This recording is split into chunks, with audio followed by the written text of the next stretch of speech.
If you are putting supply as the dependency, you're not going to win. You need to fake it till you make it. And what does that mean? That means you need to show inventory that you don't have, or that suppliers haven't necessarily listed explicitly on your site, or you're showing a price you don't really know you can fulfill it at, but you feel pretty confident that you can fulfill it at that price. You have to open up the core of the business. That's not fun. That's scary stuff. The best and truest way to try and start a marketplace, if you are an existing retailer or distributor, is to start in your own backyard. How do you disrupt yourself? And the funny thing is, if you are a large distributor or retailer, many times that marketplace, if you are starting bottom up, is actually working with customers or suppliers that aren't that competitive with you, that might actually be accretive, because you might be finding customers that your existing business doesn't cater to that well today. And you want to try and find these pockets of underserved markets, both on the customer and the supplier side, and try and cater to them. Now, then you say, well, okay, I have my existing website, my existing e-commerce experience. I want to show other complementary products on that website. How do I do that? So if you remember Jet.com, which Walmart bought in 2016 for $3.3 billion, which is going quite fantastically for Mark, one of the founder and CEO of Jet, and Doug, CEO of Walmart. They're doing very, very well. But what Jet had to do, one of the early hacks that Jet had to do, they had to post a lot of inventory. They didn't have this inventory. They didn't have business. They didn't have demand. So how do you launch a marketplace, and how do you get this engine going, that chicken and egg problem, when you don't have demand and you can't convince suppliers and you can't go to all these small third-party sellers and say, hey, post your products on my site and do fulfillment for me and all these kinds of things. So in the early days of Jet was buying products, would post products on their website so you could go on Jet and buy it. And then they would buy it. You would buy it as the customer. And then the Jet fulfillment people will go to Amazon and buy it on Amazon. And then sometimes have it fulfilled directly to you from Amazon. But you'd still get the product. But you were getting it from Jet, and they would certainly not make any money, or they would lose money on that order. But the point was that they needed to get the engine going. And the problem is that if you are if you make the supply the dependency in the early days of getting your marketplace going, whether you're building it as a marketplace separate from the core business, not branded with the core business, or whether you're showing that marketplace and the inventory on the core business's e-commerce site, right? If you are putting supply as the dependency, you're not going to win. You're not going to get enough product catalog growth. You're not going to get enough throughput, enough competitiveness in the marketplace to compete with the experience that customers already have. This is particularly applicable in the retail segment. B2B distribution is a little bit farther behind. But that's where this ethos goes of fake it till you make it, which is, if you don't want to make suppliers a dependency, then you need to fake it till you make it. And what does that mean? That means you need to show inventory that you don't have, or that suppliers haven't necessarily listed explicitly on your site, or you're showing a price you don't really know you can fulfill it at, but you feel pretty confident that you can fulfill it at that price. And the platform is going to make the customer whole, because you're going to say, well, maybe this price I showed, maybe I did lose a little bit of money. Okay, but I'm going to eat it because I need to get this hamster wheel going, right? I need to play the chicken and egg game. I need to solve for demand first. And I need to get enough demand that I can now open up to third-party sellers. Now, this is back to the complementary product dilemma.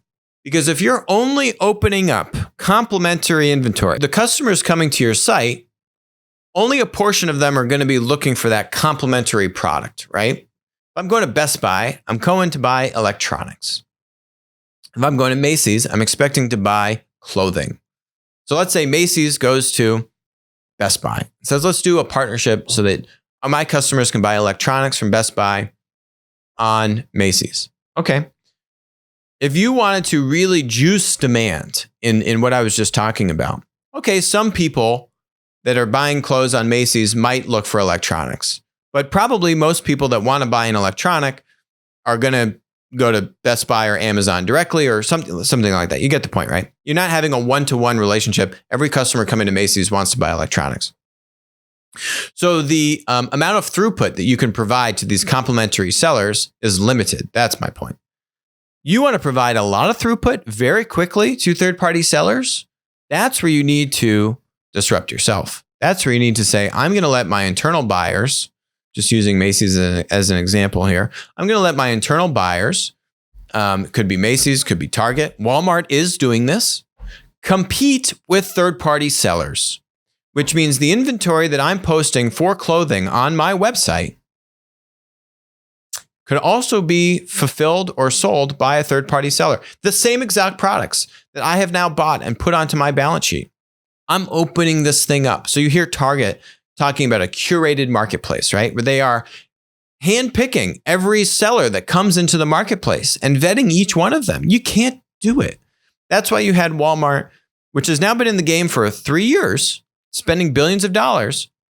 Doug McMillon saying, hey, in the first 9 months of 2019, we added 10 million SKUs in 9 months in 2019 of inventory to Walmart.com. 9.5 million SKUs came from third-party sellers. Only 500,000 came from the 1P, where I have a Walmart seller procuring product, putting it on balance sheet, and reselling it. Only 500,000 SKUs. So you see that dynamic. Like literally, 95% of that inventory is coming from third-party sellers. But that was only because now they've gotten the engine going, because they've got now $20 to $30 billion in throughput on e-com. And a big chunk of that going to third-party sellers. Because now that's interesting. I'm a third-party seller. Okay, I could make decent money. Not Amazon money, but I can make decent enough money. And Amazon is now very competitive for a third-party seller.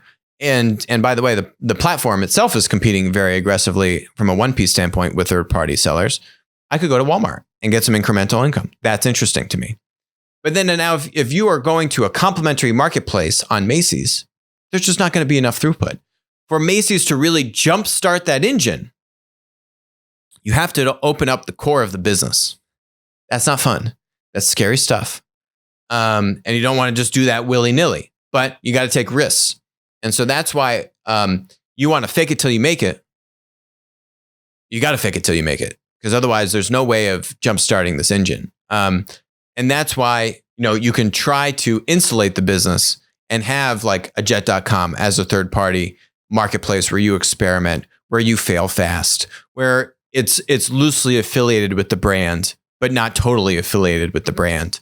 Where you do an acquisition where they were operating, they had traction, they had some product market fit, they had technology that was able to be brought into the core business, right?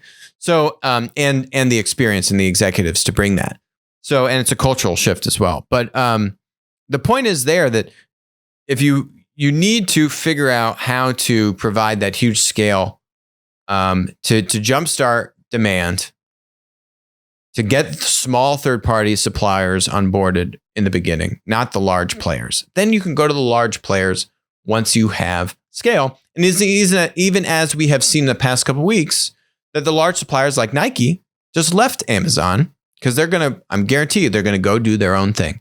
I think they're going to go do their own marketplace, not just their own linear e-commerce and retail stores. Hi, this is Alex from Winner Take All. Thanks for joining us. Hope you enjoyed the content. Feel free to leave a comment, ask us questions, and definitely make sure to join us on our next live stream.